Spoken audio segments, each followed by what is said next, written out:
Thank you for the introduction.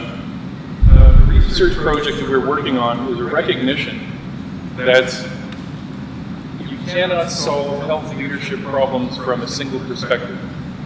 So we're looking at developing a simulation lab so students can experience policy, healthcare, and technology all in a sandbox environment.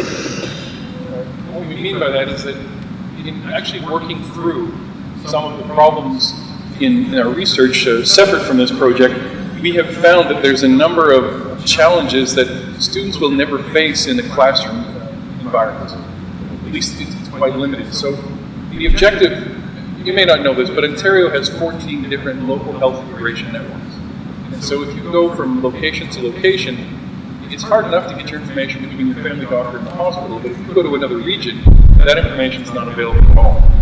Now, from region to region, different services, different policies, technologies exist. So what we're looking to do is to survey all 14 different LHINs and to incorporate policy, technology, and of course the healthcare services into a virtual environment where the students can interact with. So one of those, the primary things is data. How do you get students to work with real sets of data? We have done so much work in actually collecting large amounts of data.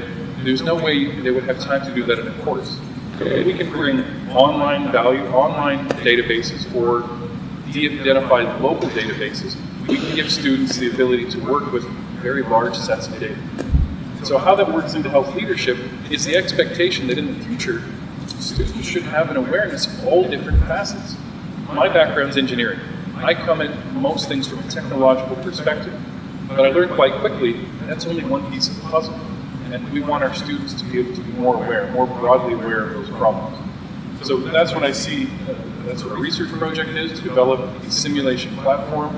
And we're looking specifically through this project to look at the policies, technology, and health services that are available broadly, make an environment available to our students using those in our courses. And in terms of research, it also gives our researchers the ability to explore bigger problems, bigger data sets.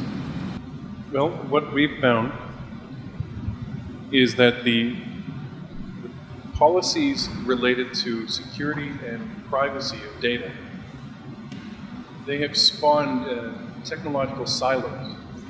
And when you get out into industry, when you're working either from any perspective, you may not be aware of all the limitations that stop the linking of health data. And then I know in all cases that's done to protect our information. But there's so much information out there that could be linked that's not. And so if students could study, so the outcome that we expect is that students will have a recognition of policy, of limitations, and that hopefully when they go out into the workforce, they become the leaders who are taking charge of changing policy and linking the technology. Because as an example, we're studying low-dose radiation low-dose radiation related to medical imaging and cancer risk. And trying to link that information across different domains has been nearly impossible. It's been over a year of agreements, and it's something that should be addressed sooner